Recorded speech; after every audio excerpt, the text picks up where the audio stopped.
Hello મિત્રો, નમસ્કાર। ઉત્તર ગુજરાત ભાજપમાં ભડકો થઈ શકે છે એવા એંધાણ દેખાઈ રહ્યા છે, જેની અસર વાવમાં પેટા ચૂંટણી છે તેમાં પણ થઈ શકે છે। હાલ ભારતીય જનતા પાર્ટીના બંને જૂથો છે એ સામસામે આવ્યા છે।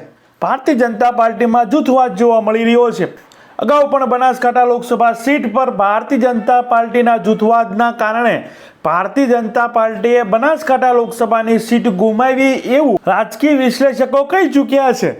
શું ફરીથી એ જ થવા જઈ રહ્યું છે?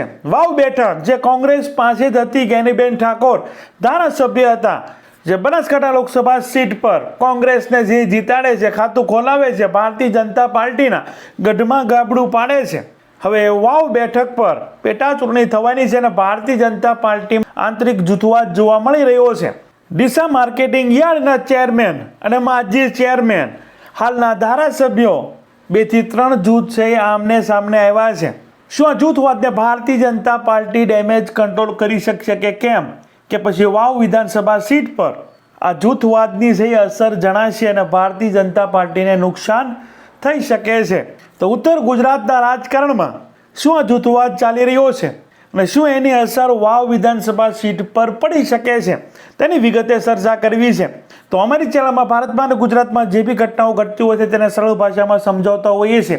આવા અને આવા વિડીયો જોવા માટે અમારી ચેનલને તમે સબસ્ક્રાઇબ કરી શકો છો। બાજુનું બેલ આઇકન છે તેને ઓલ સિલેક્ટ કરો, જેથી કરી અમારો વિડીયો અપલોડ થાય તરત જ તમને નોટિફિકેશન મળી જાય। વિડીયોની શરૂઆત કરીએ।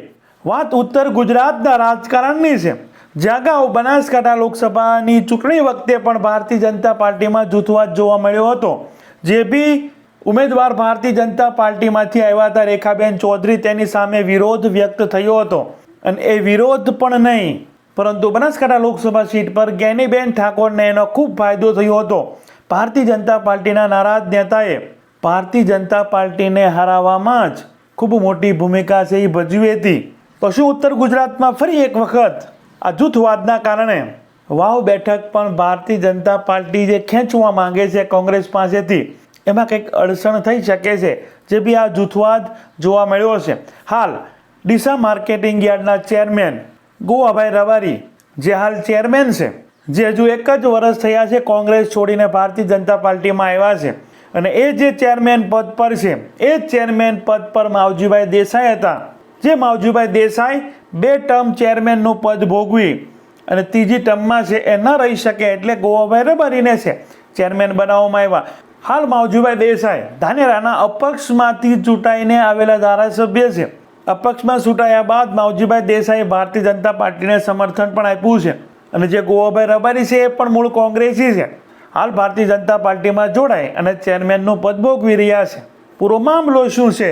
સામેનું જૂથ છે જે અપક્ષના ધારાસભ્યનું જૂથ છે, જેમાં માવજીભાઈ દેસાઈ અને એની સાથે લાખાણી માર્કેટિંગ યાર્ડના પૂર્વ ચેરમેન બાબુભાઈ પાનકુટા, આ બંને જૂથ છે જે ગોવાભાઈ રબારીની સામે પડ્યા છે। આક્ષેપ કંઈક એવા છે, વિરોધ કંઈક એ રીતે કરી રહ્યા છે, જે ગોવાભાઈ રબારીએ ન્યૂઝ સાથે વાતચીત કરી છે કે ચેરમેન માટે જે બી 4 વ્હીલ છે એ લાવવાની હતી, અને 4-5 વર્ષથી જે ઇનોવા ગાડી હતી એ છે જૂની થઈ ગઈ હતી, અને બાદમાં છે એ કંઈક ખરડો પસાર કર્યો અને જે બી પ્રોસેસ કરી અને નવી ગાડી લાવવાની વાત કરી છે। તો એ એને ખુશી રહ્યું છે।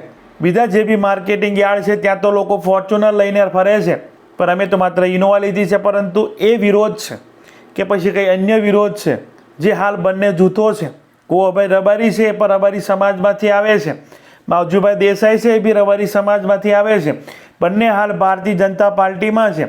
જો આ વિવાદ છે વિકરાળ સ્વરૂપ ધારણ કરે છે તો એની અસર વાવ વિધાનસભા સીટ પર પેટા ચૂંટણી થવાની છે એમાં પણ થવા જઈ રહી છે, કેમ કે રબારી સમાજના 30 થી 35 હજાર મતો છે। જો ભારતીય જનતા પાર્ટીમાં માવજીભાઈ દેસાઈનું જૂથ હોય કે ગોવાભાઈ રબારીનું જૂથ હોય એનું સુખદ સમાધાન નથી થતું, તો વાવ બેઠક પર ભારતીય જનતા પાર્ટીને નુકસાન થઈ શકે છે। બંને જૂથમાંથી એક જૂથ છે નારાજ થશે અને કોંગ્રેસ તરફ છે વાવ વિધાનસભા બેઠક પર છે એ રબારી સમાજ મતદાન કરી શકે છે। જ્યાં હાલ ઠાકરસિંહભાઈ રબારી કોંગ્રેસમાંથી ખૂબ મોટા ગજાના નેતા છે, ખૂબ સારી મદદ જ્ઞાનીબેન ઠાકોરને બનાસકાંઠા લોકસભા સીટ પર જીતવામાં કરી છે, તો એને બળ મળશે અને રબારી સમાજના સૌથી વધારે મતો કોંગ્રેસને મળી રહે એ માટે ઠાકરસિંહભાઈ રબારી પણ આ બંનેની લડાઈમાં છે કોંગ્રેસને ફાયદો કરાવી શકે છે। અને હાલ આ બંને જૂથોએ પોતાના સમાજની જે મિટિંગોનો દોર ચાલુ કર્યો છે કે બંને રબારી સમાજમાંથી આવે છે. એક જૂથ કહે છે કે રબારી સમાજ અમારી સાથે છે, એક જૂથ કહે છે રબારી સમાજ અમારી સાથે છે. અને જે બી માવજીભાઈ દેસાઈ છે અને બાબુભાઈ છે તેનું જૂથ છે એવું કહી રહ્યું છે. જે બી ડિરેક્ટરો છે તેને પૂછ્યા વગર છે એ નિર્ણય લેવામાં આવી રહ્યા છે.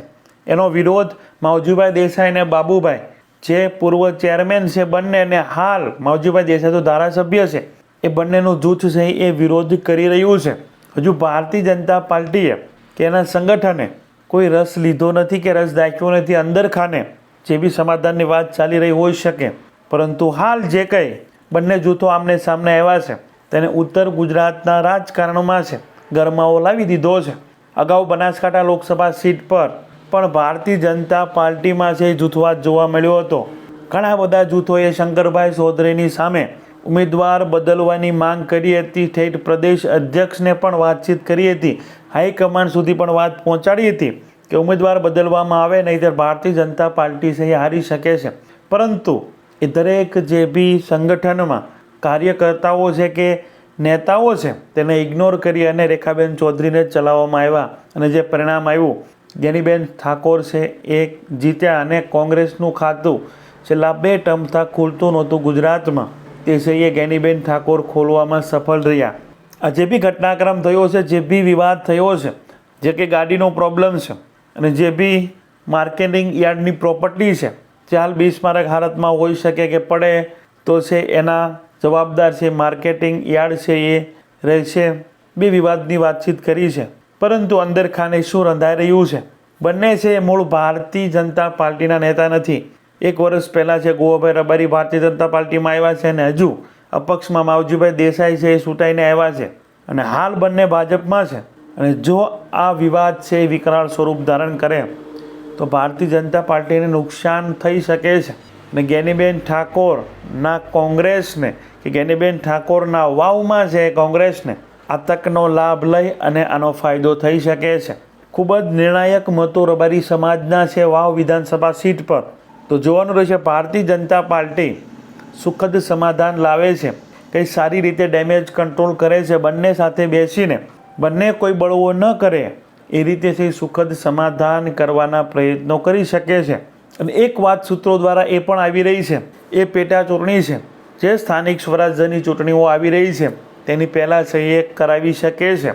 એટલે બસ હવે ટૂંકા સમયમાં વાવની પેટા ચૂંટણી છે એ બસ આવી જ રહી હોઈ શકે, કેમ કે દિવાળી આસપાસ છે, સ્થાનિક સ્વરાજ્યની ચૂંટણી છે એટલે 11મા મહિના આસપાસ, હવે તો 1-2 મહિનામાં જ વાવની પેટા ચૂંટણી છે એ કરાવી શકે છે.